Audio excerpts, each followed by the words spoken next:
Faram Facce tey nag ñu ci dalal Barthélémy Dias. Barthélémy mooy maire bu Sacré-Cœur Mermoz ñu am mbégte di ko recevoir tey ci seen émission Faram Facce ak télévision Futurs Médias.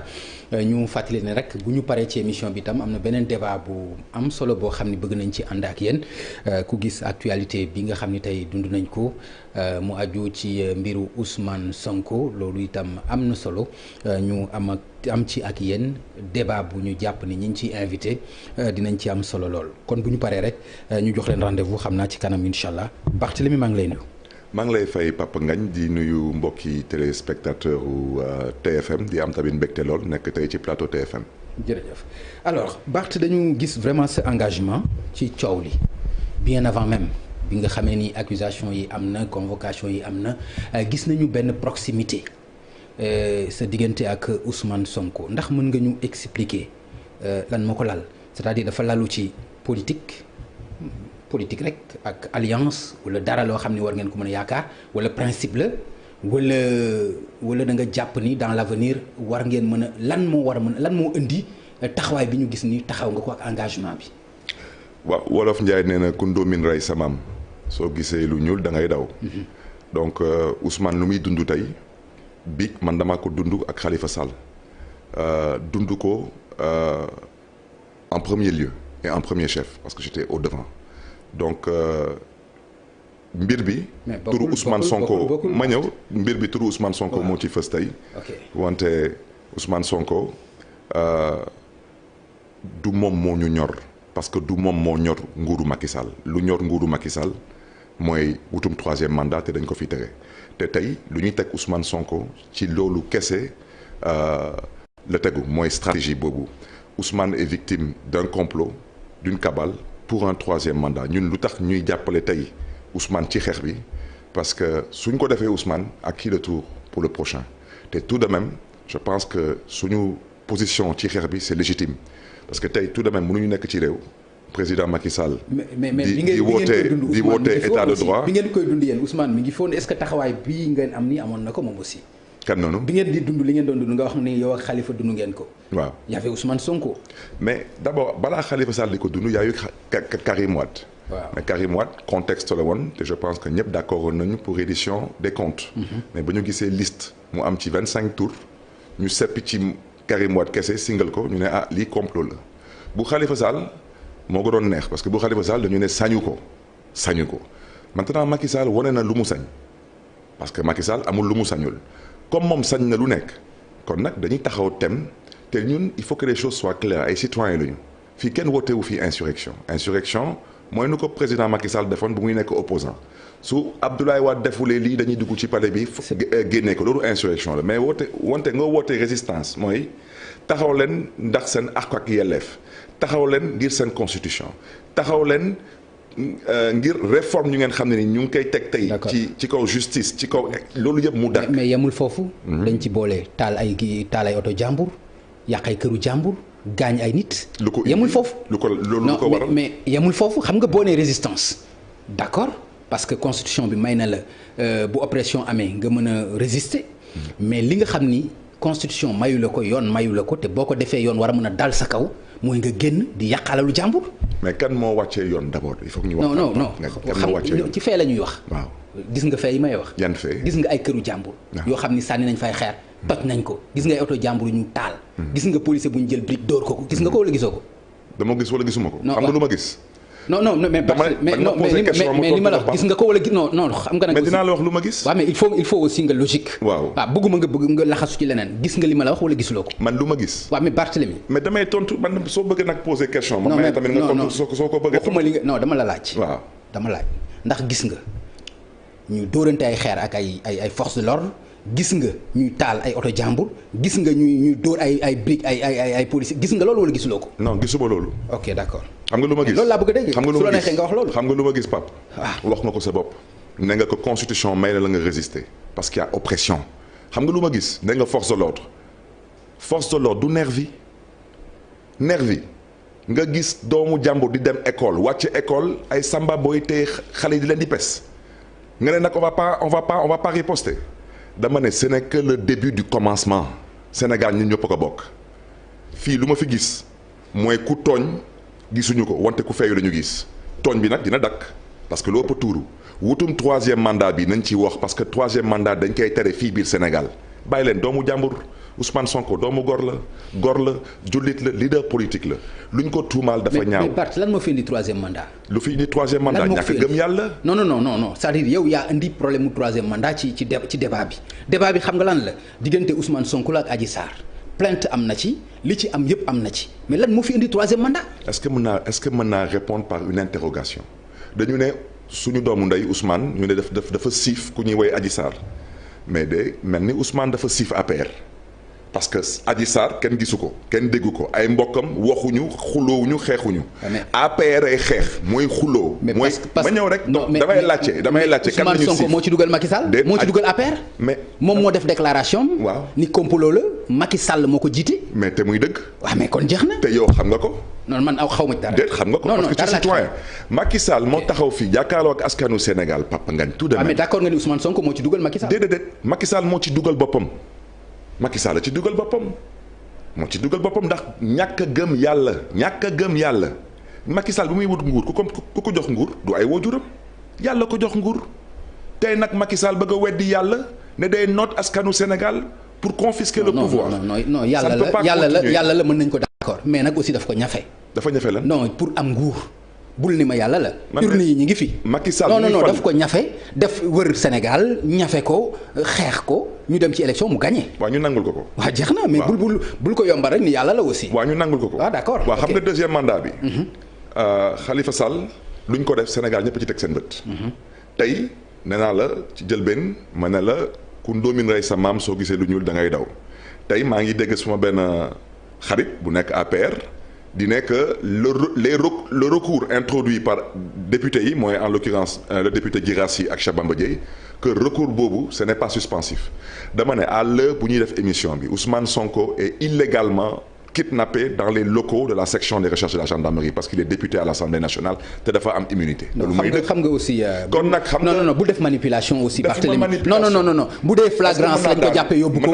non bu dee flagrance la. bu dee flagrance la. ban flagrance non flagrance. waaw ci trouble à l'ordre public. ñu fekk ko sur place. waaw war nañ ko mën a jël yóbbu. am na wala amul xam nga ni loolu am na. dama ne képp ku taxaw tey. non. man xam nga su may poser question damay tontu. mais charge yi. dama ne. waaw. naafeq lu ko neex wax parce que saay-saay waxul dëgg wante day yàq ko xel ak xalaat le trouble à l'ordre public a été créé par le pouvoir en l'occurrence la gendarmerie man GIGN mës na ma tee xam naa nu muy tëddee tout de même j'ai été arrêté par le GIGN ci mbedd bi man ñu convoqué ma ne du ma ñëw wuyu si mais kooku su ma waa kër ñoo ko njëkk a tàmbali Sénégal la suite on la connaît gars yi ñëw suñu kër toj kër gi gaañ suñu yaay et cetera donc pour dire une fois de plus que Ousmane Sonko tey ñëpp a gis ce qui s'est passé te pourtant wàcc na otoom sans aucune résistance dugg ci auto gendarmerie loolu ana ci trouble à l'ordre public Ousmane Sonko jëlul télé jëlul rajo wootewul ñu dem palais génn fa Macky Sall nu Macky Sall waxoon nañu dem palais génn fa Ablaye Wade mais xam nga nag. dinaa la wax dara mais Barthélémy. waaw yow sa oto. sooy daw fii léegi policier bi ne la jaaral nii. da ngay dem wala doo dem. nga ne ma. policier. waaw ci tali bi. nga yor sa oto di dawal. nga un gendarme arrêté la ou un policier. waaw ni la jëlal gauche. waaw lan ngay def. su ma noree jël gauche. non il faut que tu me laisses tout de même développer Papa Ngagne sinon man ma jox la fii tamit nga poser question ñëw fii répondre suma mag nga suma xarit nga dama ne corniche bi yëpp tey c'était des marrons du feu ñun duñu ay gune te marrons du feu yi ñoom laay waxal nañu yem seen place. léegi mais tontu ma aussi. non parce que bi ne la jaaral fii da ngay jaar fa wala doo fa jaar. du ma ko def dans ce cas de figure parce que dañu jël ay nervis teg leen ci corniche bi génn étudiant APR yi on est très bien informé. parce que on était sur la corniche xam nañ dafa xewoon nit ki nag mënoo ko convoquer mu ne la danaa ñëw ci convocation bi yow yaa yor doole yaa yor état mais escorter ko mu dem ba fu mu nar a egsi lu tax mënoo ko escorter pourtant nag tu l'as escorté jusqu'à la section des recherches qui a troublé l'ordre public c'est le pouvoir de Macky Sall ndax lan troisième mandat te fii dañ ko fi tere. waaw mais xam nga ni Ousmane Sonko. waaw mënoon na jël benn oto dem. wuyu comme ni mu ko waxee woon. du ko def. pourquoi du ko def. mais parce que lii la ci bëggoon kon. déet. mais attends assumer ko rek. Macky Sall a décidé xam na ni mu mën a def. ba coow du jib. waaw xam na bu duggoon taxi dem coow du am. bu duggoon ci beneen oto coow du am. bu duggoon ci sa oto ba am non mais lu tax du ci dugg. mais lu tax muy dugg taxi. mais dañ ko convoqué. mais mu yor ay oto moom mu ne dafay dem. waaw day dem ak ay day dem avec ses gardes du corps c'est normal les hommes politiques que nous sommes mais man tey génn naa dem naa section de recherche pour soutenir Ousmane gisuma ko mais damay ànd ak sumay garde du corps man sumay garde du corps ñoom ñëpp xam nañ que kenn amu ci instruction xool policier wala gendarme à travers kenn amu ko wante ay ay marron du feu jotagul lekk ba mu jot ngeen xool ñii dañu yebaate laa wax Sénégal 3e mandat dañ ko fiy tere.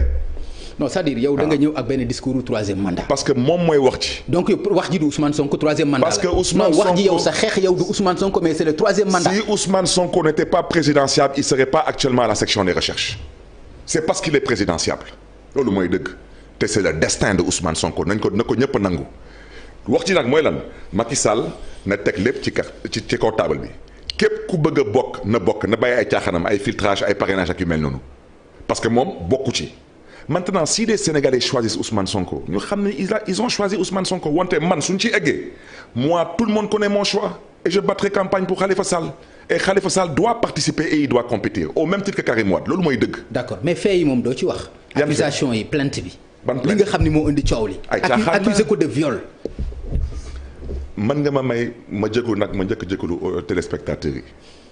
ku ma yee man 3 heures du matin ne ma dañuy accuser Papa Ngagne de viol mën na la mënul nekk il est jeune et il est beau et il porte des costumes près le corps mënul nekk Ousmane Sonko Sénégal mën na def lu nekk sauf siif doomu jàmbur mënul nekk parce que dafa am lu mënut nekk dooma woo tey nga ne ma Youssou Ndour dañ ko téye parce que dafa siif doomu jàmbur mënut nekk fii Sénégal c'est pas possible parce que yàlla moo ko may nañu wax nit ñi lu ñu mën a dégg viol amul. non viol amul. viol amul lu fi am c'est un complot. non xoolal. fan nga mës a gis lu la yàlla mën a may di nga rombloo moomul. lan lu la yàlla mën a may ci àddina. mën nga rombloo xam moomuloo. da nga mës a gis yow jigéen bu yàlla may xel muy toog ñu koy siif benn yoon ñaari yoon ñetti yoon ñeenti yoon.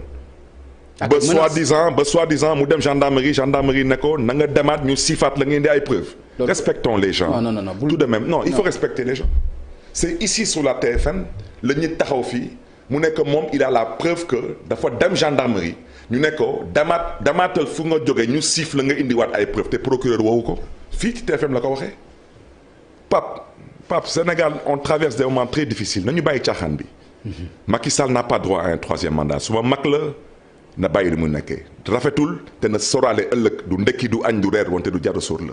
waaw mais Barthélémy yow fan nga teg di wax toujours ci 3e mandat bi alors que président déggoo ko fenn mu wax lu jëm ci loolu. lim ci waxoon loolu la ci wax. Pape ba léegi de amagul lu ma waxagum Sénégal ci mbiru politique te gars yi gisaguñu ko mais saa yi ma koy waxee dañu ne bon lu muy wax ni c'est trop gros mënul nekk nee naa leen 2019 laa leen wax ni ne waa ji namul organiser élection ba tey amagul élection.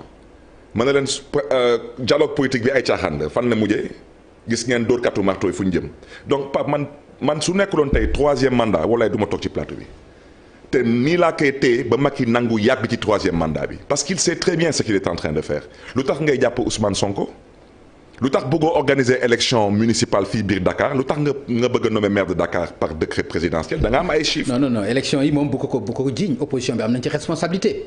bu ko bul wax ni moom moo ko organisé wul. ça tu as raison. non bu ko. non kooku moom. Pape tu as entièrement raison. Okay. Parce que lu Macky Sall def il l'a fait avec la complicité de toute l'opposition à la limite. parce que ce dialogue politique ils auraient pas dû y participer dañ ko jox une opportunité bu mu génnee élection 2019 pour ne pas dire hold up électoral 2019 pour gagner du temps fan la mujjee yéen gis ngeen dóorkatu marteau yi nu ñu def mais suñu ko doon vous avez tous vu avec l'argent du contribuable. mooy dealer politique yi nga doon wax. ah de vulgaires dealers de vulgaires dealers mais nag deal bii non bii du jàll Ousmane mën nañ ko téye mën nañ ko jàllale wante du jàll te Macky Sall su moytuwulee rakkam mooy wax ak moom na moytu bañ a dégg Macky dégage parce que bii du jeex mandat bi du jeex. mais Barthélémy. waxoon nga ko ci Khalifa Khalifa Sall li ngay wax nii. non li ngay wax nii waxoon nga ko ci Khalifa Sall. mais menace yi ngay def nii. menacé wu ma kenn. si non moi je bii du constate jàll. non je constate j'analyse je constate. mais waxoon nga ko ci Khalifa fan la mujjee.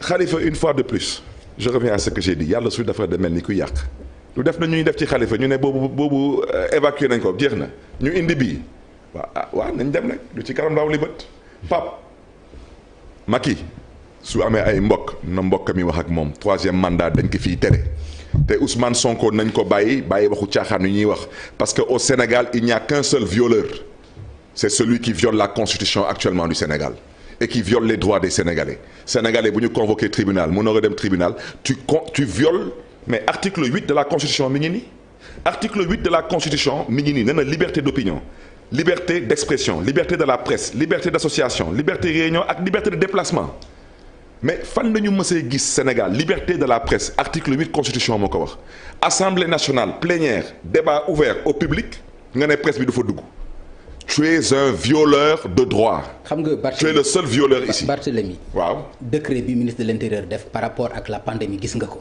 ban décret c'est-à-dire bul indi manipulation. ban décret tere nañu rassemblement yi muy Dakar muy Thiès. donc même bu fekkente ni constitution bi lii la jox. décret bi lii la wax da nga ko war a appliquer pour une durée xam nga loolu. 1 mois renouvelable loolu la ñu def mais nga respecté ko mais bul ni ma constitution bi lii la may mais décret bi lii la xañ da nga ko war a respecté aussi. ban rassemblement ngay wax noonu. mais moo xam bu fekkente ni bi ngay wax assemblée nationale parce que c'est dû à ça aussi. non presse buy dugg assemblée nationale rassemblement. non ñoom argument boobu lañ joxe. que ni bëgguñu rassemblement bi gën a bari à l'assemblée nationale et autres. li nga wax aussi ci liberté yi ay liberté la certes.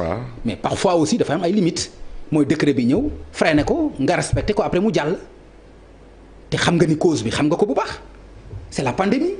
c'est la pandémie. waaw. avec 200 000 doses qu'on nous a vendues et c'est un don. Pape bul ma wax lu ci dóor katu marto yooyu dama ne xam nga wax ci lan la pesum kanam borom a koy fajal boppam. Macky Sall est dans une logique nous sommes dans une logique comme Sénégal ñu naroo wax ñeneen ñoom du ñu wax ne ku nekk dem daxi wërsëgam mais nag lu nga xam ne ni moo tax ma am ci mbégte mooy ceux qui sont sortis dans la rue sont des citoyens. bokkuñu ci parti politique si vous voulez nous faire croire à nous. mais que donc Barthélemy li nga gis nii ñu taal ay. citoyens sénégalais loolu da nga koy apprécier. ay citoyens non sénégalais dama ni li nga wax ni loolu da nga koy rafetlu. violence bii nga gis nii da nga koy apprécier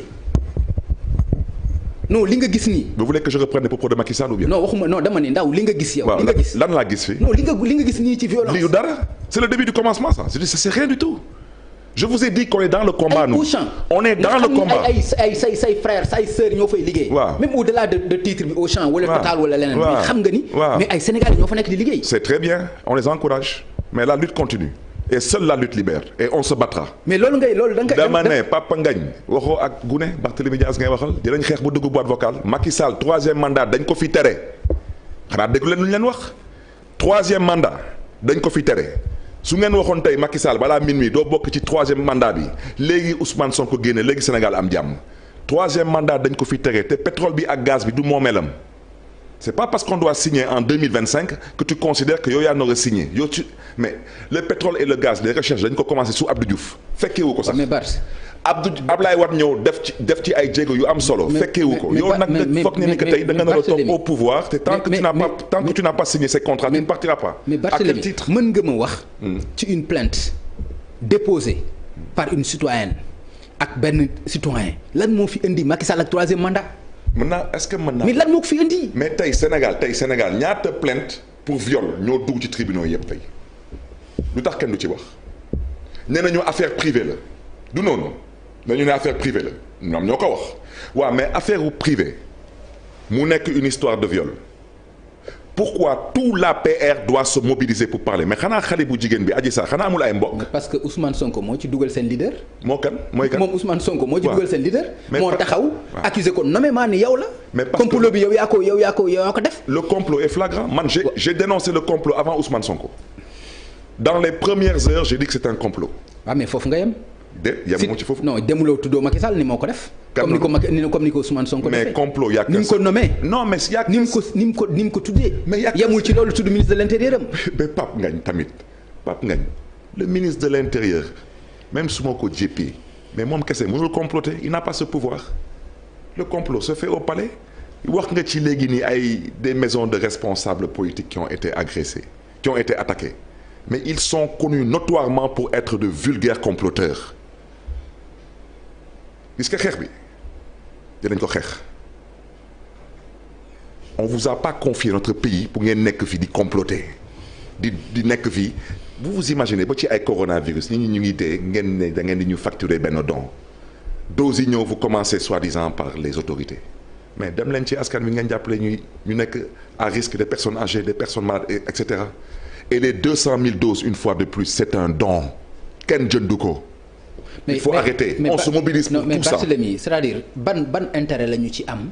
ku mën a mobiliser plus de 1000 milliards def ko ci Covid bi 2 milliards de francs lan nga ciy mën a dóor lan. yow da nga gis 1000 milliards yow ci Covid. non attends dama lay laaj rek. non mais xam nga. 1000 milliards foo ko dugal nga gis ko. gumba sax da koy gis waaye dama ne yow gars yi ñu ngi ci dëkk bi di dóor yu metti yi nag moo tax on a décidé de se mobiliser pour entre autres on se mobilise pas que pour des questions politiques et électorales on se mobilise pour le pétrole le gaz dóor yi dafa jéggi dayo Ousmane Sonko a été un lanceur d'alerte et Ousmane Sonko peut-être chance bu mu am mooy moom bu muy ñëwee il n'a pas fait la politique comme nous parce qu'il vient pas d'un parti politique classique donc il est venu avec sa formation d'inspecteur des impôts ñëw di nekk un lanceur d'alerte amul lenn lu fi Ousmane wax ba ñu jàpp ko ci ba tëj ko ci kaso. d'accord tey ñu taxaw fii du ñu wax ay waxu ñàkk fayda ay waxu ay siif benn siif kat ak nekk ci dëkk bi mooy kuy siif constitution bi. d'accord mais da ngay wax te man gisuma solidarité boobu ci opposition bi ni ngay ak sa discours parce que d'abord. gisuma ko ci opposition classique bi ñu soutenir ci président kii nga xam ne moom mooy Ousmane Sonko mais lan moo war a mën a indi loolu quand même manque de solidarité boobu. bon man du ma wax ci waxu manque de solidarité je pense que am na peut-être incompréhension à certains niveaux moo tax ma doon waxtaan ak suma mbokku Pastef fii ma ne leen bu leen juum bu leen jaawale parce que du seen xeex su nekkoon seen xeex du ngeen ñu dégg du ngeen ñu gis kon nag il faut comprendre pourquoi on se bat tous. pour la démocratie entre autres consolidation des acquis démocratiques. mais pourquoi donc plateforme bu bees bi nga xam ne lancé nañu ko tey du yow du Khalifa Sall kenn ko xam mi ngi ci woon. non parce que plateforme bu bees bi su ma ko jàngatee lu ma fa gis mooy surtout ñu ngeen xam ne dañu doon jàppale Ousmane Sonko ci coalition c'est une question de Pastef donc pour man ils ont le droit de s'organiser comme suit c'est leur droit le plus absolu ñun balaa Ousmane Sonko problème bi di am te Ousmane nag may dégg. balaa problème bi di am moo tax Ousmane ñëwoon kër Khalifa Sall ma yóbbu foon tamit Guy Marius Sagna entre autres parce que ñu ngi liggéey sous la mise en place d'une plateforme politique te am na lu ñu waxante woon suñu biir et c'est pas à moi de le dévoiler ici donc ceux qui ont fait leur conférence de presse ñoom ñëpp autant qu'ils sont peut-être à part ñenn yi je crois qu'il y en a marre et cetera mais Frapp Pastef tout le monde est au courant et tout le monde est dans cette plateforme qu'on doit mettre en place te entre autres ci plateforme boobu waxuma que dañuy xeex mbiru Ousmane Sonko parce que da ngay xeexal ku nga xam ne ni am na lu mu def ñun amuñu pour xeexal Ousmane Sonko il n'a absolument rien fait dañuy xeex contre les dérives du pouvoir de Macky Sall ça doit cesser. D'accord. Donc à ce titre vous me permettrez de lancer un appel vraiment parce que Ousmane Sonko on est en phase mais à nos amis de Pastef l'opposition sénégalaise est avec vous mais le débat le combat le discours il doit être inclusif parce que xeex bi ñoo ko bokk. maintenant nag Macky Sall bii. mais inclusion boobu moo doon tax. waaw bu ñu waxee plateforme bu bees. au moins ngeen déplacé wu ci mu bañ a indi am ay problème de égo ak yooyu bañ ci. non depuis fin novembre ñu ngi ci. non waxuma loolu. la plateforme bii ñu lancé tey laa lay wax bii nga xam ni def nañ ko tey te ñu defee ko ci lancement bi ci permanence su Pastef boobu lay wax. waaw mais je pense que ñoom et c'est leur droit parce que tout de même ñun tamit am na fu ñu jaaroon ak Khalifa Sall doon jéem a tamit monter suñu yëf en place. ah non donc affaire suñu yëf la kon. non affaire ku nekk ak yëfam la. non moo tax ma ne la ñoom suñu jàppee ñoom waa Pastef ak yu ñu àndal que mettre en place cette coalition pour différentes raisons c'est leur droit ça c'est leur droit mais nous on les a déjà conviés ci benn plateforme bu nga xam ne ni ça prendra le combat de façon plus globale et plus inclusive parce que combat bi du nekk combat une semaine à l'année prochaine ci heure bi si Macky Sall ne recule pas on continue le combat parce que on peut plus reculer parce que lu ñu Macky Sall bëgg a teg dafa jaaduwul parce que dafa méngawul ak démocratie te moom président mu ngi may dégg te xam na ni que jekkul ci démocratie. mais Barthélémy yaa ngi insister ci lim ñu bëgg a teg mais man loolu laa mënul comprendre parce que bu dee ci cas bii la mais man cas bi dafa man comprendre ma par exemple nit ki nee na dañ ko violé porté na plainte. mais coow ak mais lan moo ci indi Macky Sall lan moo ci indi troisième mandat loolu laa mënut a comprendre ba léegi. Pape man kenn du ma dégg ma wax ci waxu viol xam nga lu tax kuñ ko fi waxoon sa baay du la neex kuñ ko fi waxoon sa ndey du la neex te tout le Sénégal sait que amul viol parce que viol su amoon Ousmane Sonko du toog këram tout ce temps là du am c'est faux. waaw mais loolu yow yaa koy atte. maa àtte lan. ndax yaay àtte viol am na wala viol amul. mais je constate qu'il y a complot. waaw mais loolu même bu fekkee y a complot. même bu fekkente ni y a pas viol. mais am na juridiction bu ko war a mën a àtte. waaw mën nañ dem ba ci juridiction bi ñu ne complot moo fa am. mais parce que justice moo mënul àtte parce que justice amatul Sénégal man waxuma ko waa UMS a ko wax man waxuma ko ñoom seen biir ñoo ko wax ba Sénégal doone Sénégal 1960 ba tey mosuñu gis magistrat bu démissionné mosuñu gis magistrat bu ne je démissionne d'une magistrature qui a démissionné mosu fi am mosuñu gis président de l'union des magistrats du Sénégal bu ñu bëgg a toroxal ba ay mbokkam di jóg di taxaw la magistrature du Sénégal est divisée parce qu'il y a pas de justice dans ce pays te loolu mooy dëgg. mais Barthélémy tey boo amoon problème contentieux foo jëm. kan ko réglé waaw. non aw ma fu ma jëm man Sénégal du ma porter plainte kenn soxlawul jaru ko te tamit ku ma yóbbu tamit ci yoon da ngay dem rek pour la forme parce que sénégalais soo demulee ñu am lu ñuy wax wante soo demee xam nga lu la fay xaar Ousmane Sonko lu ñu namm ci moom tëj ci kaso yàq ay kayit mu bañ a fekkee élection la preuve yow yaa ngi dem wuy ji juge ñu ne la doo dem wuy ji juge bloqué la ne la yaa def trouble à l'ordre public te pourtant ñoom ba ñu lay escorter section de recherche am nañu ay oto am nañu ay motard am nañ lu nekk pour yóbbu la ba section de recherche te fu ñu la téye ba section de recherche amul benn trouble yéen kan ngeen yépp respectez les Sénégalais. mais bul ne amul trouble bu trouble amul woon doo gis lacrymogène yi di tàkk nit ñi di ci gaañu. Pape, il y a aucun parti politique au Sénégal qui a la possibilité et les capacités de faire ce qui s'est passé dans les rues de Dakar aujourd'hui kenn amu ko il y a que le peuple qui peut faire ça.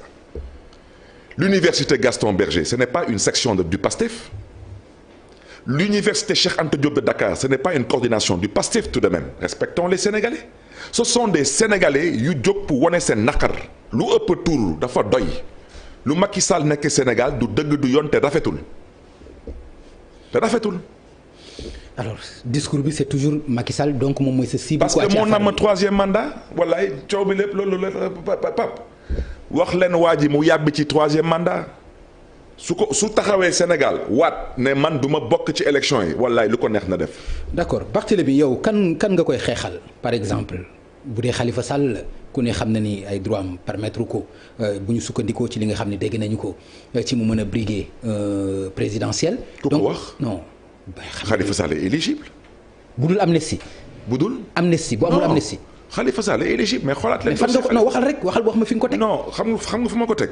ci politique rek kaay leen ñu dem ci kanam ndaw li bëri. non bu ma wax ci politique teg ko ci yoon. bu ma wax ci politique amul yoon teg ko ci yoon dëkk bi amul yoon Pape. non xoolal. Pape non. le problème du Sénégal. mais kan je peux le résumer en trois si vous voulez je peux le résumer rapidement nii le premier problème du Sénégal il s'appelle Badio Camara.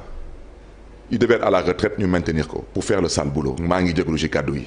parce que ku nooree dem retraite da ngay dem retraite moom Badio Camara président cour suprême su nooree dem retraite donc amul benn policier bu nooree dem retraite amul benn docteur bu nooree dem retraite amul benn enseignant bu nooree dem retraite loolu mooy dëgg lu tax ay moromam magistrat yi dem retraite moom il va pas à la retraite au nom de quoi. Maintenant le procureur de la République je ne sais pas si c'est le procureur de la République ou de l'Alliance pour la République parce que ba léegi kenn waxagul ci wax jooju parce que il n'instruit qu'à charge. sur tous les dossiers politiques jamais à décharge. Quant au doyen des juges tout le monde sait qu'il est nommé par le président de la République. yaa ngi xam nga li ma la laaj aussi. mais Pape dama lay wax lu Sénégal yëpp constaté man je n'invente rien du tout. man xam nga man. je n'invente rien du tout Pape. ci xam nga ci Khalifa Sall dama ne la. il est éligible. non fi nga ko teg ba léegi wax laa bëgg nga wax. parce que Macky Sall n'est pas éligible donc si Macky Sall n'est pas éligible Khalifa Sall doit être éligible. Et si Macky Sall n'est pas éligible Sonko sera éligible et si Macky Sall n'est pas éligible Karim Wade sera éligible. c'est-à-dire da ngay Barthélémy Macky Sall n'est pas éligible il n'est pas éligible. Nul ne peut faire plus de 2 mandats successifs. waat na ñaari yoon ñaari mandat tubaab lañ fa bind. bokkoo. d'accord léegi mën naa d'accord loolu mais ku jël condamnation boo amul amnistie mënuloo dem ci benn élection. je reviens à ce que j'ai dit Macky Sall bokkul non dama ni. waaw ku jël condamnation je veux parler de Khalifa. waaw boo amul amnistie mënuloo dem ci benn élection. ñun dinañ ànd incha allah ak Khalifa Sall. ci élection non parce que mais Barthélémy la condamnation de Khalifa Sall n'est pas sérieuse en une seconde je m'explique. Khalifa Sall a été éliminé de l'élection présidentielle son dossier kenn vidéguloon dossier bi définitivement et ces magistrats vous ont fait croire que mënu ci bokk parce que dañ ko vidé définitivement et c'est après l'élection présidentielle qu'on a vidé le dossier de Khalifa Sall la lutte aujourd'hui elle est citoyenne elle est patriotique elle n'est plus juridique elle est politique te dinañ ko xeex ñun lenn rek la ñuy ñaan yàlla may ñu wér ak wérle fekkee talak dal ak kattan mais Macky Sall moomuñu nag tout de même moomuñu lu ëpp tuuru moomuñu léegi dañu gis xam naa ni peut-être ancien parlementaire nga lu aju ci recours bi nga xam ni plus de 19 honorables députés def nañ ko par rapport ak l'affaire Ousmane Sonko ci immunité parlementaire am dégg naa ñenn ci député yi nga xam ne ñoo nekk ci mouvance bi notamment le président Abdou Mbow mu joxe ci loo xam ni dafay tax ñu jàpp ni mooy dëgg parce que bu fekkente ni recours bi n'est pas suspensif normalement amatul immunité parlementaire moom Ousmane Sonko ndax loolu mën nga ma ci wax dara. suma xarit bi Abdou ci boppam gëmul lu mu wax mais je le comprends il est dans son rôle ku jàngul droit sax ku demul école jàngul droit Pape. il sait très bien que recours boo mënti introduire day suspendre décision bi daanaka nga dem tey tribunal ñu àtte la man maa ngi ni damaa dem tribunal ñu àtte ma daan ma juróom benn weeru kaso. ci xeex bu amoon ci buntu mairie bi te pourtant juróom benn weeru kaso yooyu. mais est-ce que ci procédure bi recours mën na ci am est-ce que ci procédure bi dama def appel mais appel boobu il est suspensif ça day suspendre décision bi moo tax ma mën a bokk ci ay élection te Abdou Mbow suma doomu ndey la te xam na bu baax a baax que lu muy wax dëppawul ak dëgg il le sait mais lu ñu defoon ci dossier Khalifa Sall ba CEDEAO may ko ci ndam mais on a vu le comportement du Sénégal la Cour suprême qui a été saisie moom am na benn weer pour vider question bi wante balaa àjjuma bi dina ko vider te lu muy wax tamit ñoo ñëpp xam nañ ko mais elle ne dira pas le droit et xam nga lu tax mu neex excusez-moi l'expression on sent. mais du respect nag. xam nga tax. non ni ngay waxee nii. non parce que déglu ma Papa Ngagne il est temps qu'on parle de la justice au Sénégal non Papa conseil constitutionnel aussi ngay waxal man dépassé naa ay sages ñoo fa nekk non defal naa Pape amu fa benn sage il n'y a aucun sage au conseil constitutionnel puisque wax ji ñun duñu ko bàyyi man maa ngi toog sa plateau fii benn tànk bi mi ngi ci kaso bi benn bi mi ngi ci biti man xam naa bu baax lu may dund xam naa lu may dox man Macky Sall dundu ma ko man yàlla laay dund ak démocratie y a pas de sage ay taalibeem la yor mu leen di sant ñuy def le peuple a décidé maintenant de se dresser yàlla nañu yàlla may ndam. mais xam nga le discours aussi est vraiment violent. y a pas de sage si non. on respecte des gens qui se respectent ku respecté wul boppam yàlla may la nga jàng école ba am ay diplôme yàlla may la nga am soxna am ay doom wala am jëkkër am ay doom nga ne yow. doo ànd ak fulla doo ànd ak fayda ndax lan. d'accord ndax alalu àdduna. ndax alalu àdduna balaa may dee nag ngeen di woote maa ngi dem Rome maa ngi dem Makka maa ngi mais nekk leen ay ñit. fi àdduna la. c'est-à-dire fi àdduna la non Barthélémy est-ce que responsabilité passé na ay député ñëw seet si la. fëgg sa buntu nga ubbil leen ñu jox leen seen recours nga jël defal la seen récépissé jox leen mais est-ce que responsabilité passé na loolu li ñu war a def yëpp def nañ ko. donc war nga mën a confiant. ana Ousmane Sonko actuellement. non. damay laajte ana Ousmane Sonko actuellement mi ngi gendarmerie avec une immunité parlementaire ça s'appelle violer la constitution du Sénégal. et le flagrant délit. il y a pas de flagrant délit à part la gendarmerie qui empêche un citoyen de se rendre à une convocation du juge te loolu mooy dëgg ku fi wax leneen waxu naa fekk ngay wax soo neexee nag nga wax ko. wante ñun yàlla la ñu gëm yàlla la ñuy dund te incha allah yàlla dinañu may ndam. waaw mais incha allah mais ñi nga jàkkaarlool gënoo leen gëm yàlla. dañu gëmul yàlla. si non gënoo leen gëmuñu yàlla fenn gëmuñu yàlla. ubbil alxuraan taalaatal rajo yi nga déglu suñu maam Abdoul Aziz Sy Dabakh taalal rajo yi nga déglu ñoom suñu maam yu baax ñoom Serigne Fallou Mbacké ñu doon wax ci nguur am leen yërmande te ngeen ñite waaw ginnaaw nguuru yàlla lépp lu ciy tegu ay caaxaan la. maa ko wax baat ci kaw gëmuñu yàlla ay naafeq lañu waaw. est-ce que dina yomb jàkkaarloo ak ñoom xeex leen ci division parce que ni ñu gisee opposition bi bloc amu ci est-ce que dina yomb ci yéen pour ngeen am li ngeen bëgg par rapport ak seen combat. nous sommes unis contre le troisième mandat. nous sommes unis pour jëlee fi Macky Sall. maintenant il y a quelques vices de forme mais on va mettre les formes moo tax j'ai lancé un appel à nos amis de Pastef du seen xeex su nekkoon seen xeex ñun duñ ci jóg. di ci dox di ci wax lu ñu tax a jóg lu ñu tax a wax lu ñu tax a dox ñoo ko xam Sénégal la Ousmane Sonko lu ko dugal tey gendarmerie Sénégal moo tax mu toog foofu kon nag nañu ànd doon benn xeexandoo xeex bi te dinañ ci am ndam incha allah. parce que ñu ngi koy xeex ak xol xeexuñu ko ndax 15 000 francs yu ñuy jox wala yu mel ni dañ koy xeex ak ndax xol man je suis pas candidat à l'élection présidentielle wante lu may gis Sénégal ça me fait mal ba ci kanamu yàlla. te dinaa ko xeex. mais am nga candidat. Khalifa Sall te dina bokk incha allah. te doo mën a wut beneen recours yow bu dul Khalifa. yàlla nañu yàlla may ndam ci mbedd bi. non mais dañuy wax rek. recours bi ci mbedd bi la du ci tribunaux yi. non plan B laa bëgg a wax. plan B amul benn plan A moo am. ci mbedd bi mais Khalifa amul amnistie. nga bëgg ko def sa candidat. y aura pas dama ne. on verra si Macky Sall dina jeexal mandat bi ou pas nañu yàlla may ndam rek. comme moom nee na moom du ko neex def nañu dem rek yàlla rëdd nga baare mu rëddaat nga baare waaye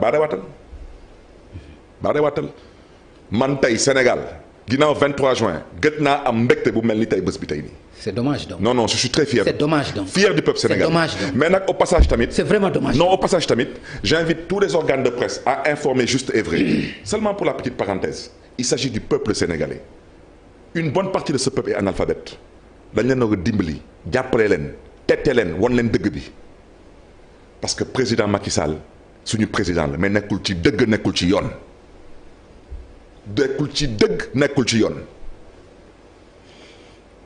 man le discours ni nga ko ciblé ci président Macky Sall dafa mel ni dafa am lu ci personnel. luy njëkk mooy jaar dafa am lu ci personnel. ci seen diggante luy njëkk rek mooy jaar.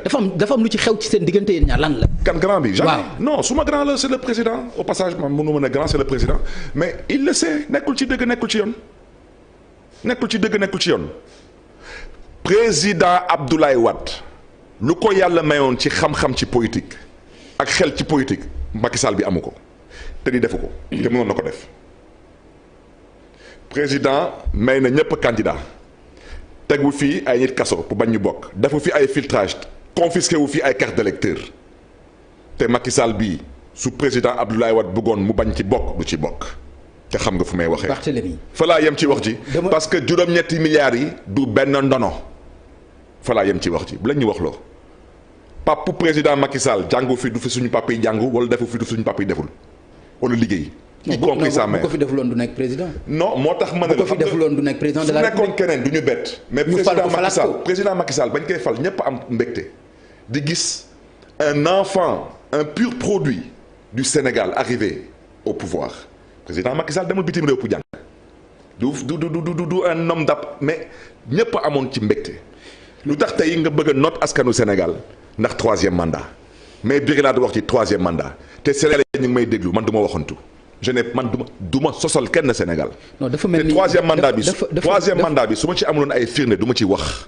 ok dama dégg président de la République ci rajo France Internationale mu RFI mu wax ni li ñuy wax complot laalewu ci taxewu ci man ci bonne foi am dama ko koy nangul beneen bi ma dégg ministre de la justice ci assemblée nationale mu ne moom ci boppam moom moo informé président de la République ci li xew mu naqarlu ko pourquoi loolu mënoo ko gëm.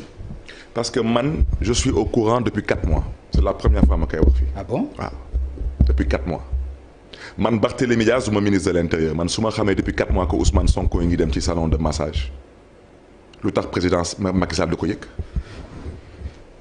Ousmane Sonko ci boppam mu ngi may dégg wax naa ko ma ne ko di ko tooñ parce que su ma xarit la dama koy tooñ des fois sax dama koy mbalak ma ne ko mais gars yi nee nañu ko tu aimes bien les massages mu ne mais Bart mais j'ai des problèmes te noonu la ma ko waxee. donc 4 mois ci ginnaaw. non mais non. massage bi nga yëg. mais yëgoo ni leneen yëgoo ci leneen. non Pape.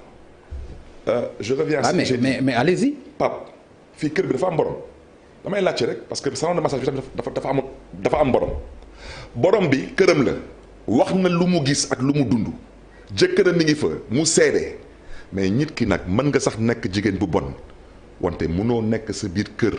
ak sa jëkkër ak sa njaboot di fa def lu bon mënul nekk xale bi je reviens à ce que j'ai dit Ousmane kan la siif xale bi la siif wala APR la siif parce que xale bi suñ ko siifoon mais am na papa am na yaay am na ay mbokk anañu le complot il est avéré lu tax ñu retirer dossier bi section des recherches ñoom xam nañu man bëgguma sore ci wax ci la section des recherches section des recherches dafa démanteler le complot li laaj diw et je rappelle au passage que la section des recherches n'est pas sous le commandement du ministre de l'Intérieur c'est sous la responsabilité du ministre des Forces armées ana ci yoonu ministre de l'Intérieur mais ministre de l'intérieur lan la ci def. lu mu ci def. waaw defu ci dara kon. non mais lan la ci def vis-à-vis ak la gendarmerie parce que dégguma ko ci gisuma ci benn link. soo ko ci gisee nga wax ma. dama lay laaj parce que par rapport ak la gendarmerie. boo ma waxee police je suis d'accord. tu es un journaliste assez averti est-ce que mës nga gis benn dossier bu nekk enquête parce que enquête foog ñu xam ne enquête ci police la wala gendarmerie enquête bi jeexagul ñu ne dañuy retirer dossier bi ci enquête bi yóbbu ko directement ci instruction bi damay laajte rek parce que instruction mooy xaaral ba enquête bi d'abord jeex ba procureur bi gëstu enquête bi ne ba léegi. su ma xel leeragul ci lii ma soog ko jox instruction yow enquête bi jeexul parce que section de recherche dañu laajte xale bi yow lii ku la woo heure bi lii mais leer na pourquoi on répond pas pourquoi on retire l'enquête à la section de recherche pour le donner à un juge qui est récusé sous des bases objectives te ñun waxuñu ko ci olof li nga wax. dama nag juge bi dañ ko weddi. waaw ñun waxuñu lu tax ñu weddi ko ay mbokkam ñoo ne kii. jarul ñu koy ci wóolu. ay mbokkam c'est-à-dire. les magistrats il a été récusé sur cette base. li ngay wax ni dafa grave de. non je man tey. boo ci amoon sommation di nga ko mën a firndeel li ngay wax nii que ay mbokkam ay magistrats ñoo ko wax. les magistrats parce que loolu aussi dafay friser diffamation. bon est-ce qu'on a le droit de récuser un juge ou pas damay laajte oui ou non. non am nañu wax oui am nañu wax non. non pas si non am nañu wax oui am nañu wax non. est-ce que ça dépend du juge. mais parce que du ñu mën a récuser du juge yëpp dañu war a mën a récuser aussi. Pape Ngagne da nga ma laaj dama lay wax loolu Pape Ngagne waaw. récuser un juge su muntuloon nekk kenn du jéem récuser juge Khalifa Sall nga may dégg waxoon naa ko ci jëlbeen récuser Samba Sall doyen des juges mais parce qu'il est partisan c'est flagrant kan la teg ci place bi ce sont pas tes collègues magistrats ku la fa teg président moo la fa teg tey président cour suprême kan moo ko fa téye après la retraite du yow du man président la de façon illégale du président moo taxaw ne Sénégal am na fii ay citoyens nga xam ne ni su ñu amee sax ay problème ak du problème bi mënti tar mënuñu dugg kaso quoi parce que suñu doy kaso bi dëkk bi day tàkk waaw maintenant nga ne Ousmane Sonko moom citoyen ordinaire la ma ngeen ko ci dugal ko ci kaso bi acca bismillah on verra si Ousmane est ordinaire. sama question da nga ci tontuwul mooy bonne foi au président. y a pas ci de RFI mu wax ko. ma dégg ministre de la justice aussi mu wax ko assemblée nationale. pourquoi mënuloo njort loolu yow. que ni loolu lu war a mën a nekk. dinaa la wax lu tax président Macky Sall ak tout le respect que je dois lui devoir amul bonne foi xam nga lu tax xalif général des Mourides du la woo nga ne ko laaluma ci wante Mbàkke Bàll lépp lu ma ci mën. dinaa ko ci def ngay def lu mel nii man sagaru maire bu ndaw laa man bloqué naa fi ay permis de construire waa Sotrac Mermoz ak may dégg presque at du ma tudd nag jamono boobu amoon na fi benn xalif général des Mourides bu fi nekkoon benn doomam yoroon société de construction kooku ñëw ne ma man foofu damaa fa gagné ñetti marché immeuble su ma contrat yi ñu ngi nii su may avancé ngi nii man du ma julli du ma murit wante rus naa man Sénégal di gantu kilifa diine man Barthélémy Dias dama ko rus yow nga nekk président de la République du Sénégal ngay wax ak xalif général des Mourides nga ne ko Mbàkke Bàll lépp lu ma ci mën dinaa ko ci def gis nañ loo ci mën mooy lan bloqué ko yóbbu gendarmerie par force violé ak yelleefu Ousmane Sonko ça veut dire que yow tu n'as pas de bonne foi parce que sénégalais boo gis day respecter kilifa diine même su bokkul ci diine boobu. D'accord. Voilà. Merci beaucoup Barthélémy c'est dommage émission bi fii lay yem xam nga ni situation bi moo tax sax mais waroon nañ mën a gën a continuer mais comme dafa am beneen débat bu war a am du ñu def lu dul yemale ko fii mais xam nga ni fierté bu am solo bu yaatu la ci di la recevoir ci plateau Faram Facce ma lay remercier mais nag ma bàyyi la bu fekkee am nga message boo xam ne aussi da nga koy passer avant ngay tàggatoo message bi. mais merci d'abord message bi ngeen may ma d'abord ma lancer un message au président Macky Sall. président troisième mandat une fois de plus dañ ko fii tere. yàlla teral na la tegal balateer jaru ko benn bu ci tegu tamit j'aurais souhaité tout de même franchement maa ngi jégalu mais lu tax suñu teree presse ñu dugg assemblée nationale CNRA du ci wax lu tax presse bi tey suñu leen di repousser pour arrêter Ousmane Sonko CNRA du ci wax. di leen gazé ak ay lacrymogène. préfet bi di ko demander. di ko demander ñuy gazer la presse. loolu c'est important te article 8 constitution nee na liberté de la presse. tey nag ngeen di jéem a menacer un groupe de presse. ay groupe de presse. ay bu benn rek. voilà ay groupe de presse y a 2S y a Walfadjri y a Sen TV. mais rafetul mooy tax tamit fu may daanalee damay interpeller suñu mag Youssou Ndour parce que yàlla may na ko mu nekk ci cabinet président yàlla tamit may ko mu am groupe de presse na wax ak président parce que li yëpp ci net yi lay mujjee dana rafet. di gërëm ñëpp di sant ñëpp. jërëjëf di jéglu tamit ñëpp.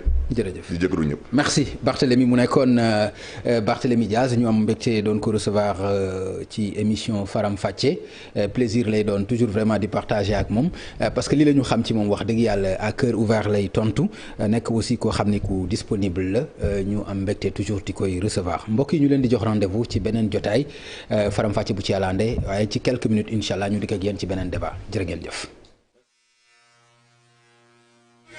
yow yaa ko ëpp droit kon mën nga koo rey.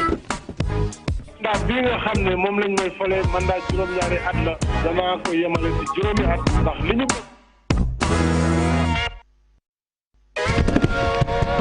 trop c'est trop mbir mi dafa ëpp. audit yi d'accord nañ bu ñu sa jógee du auditer samay doom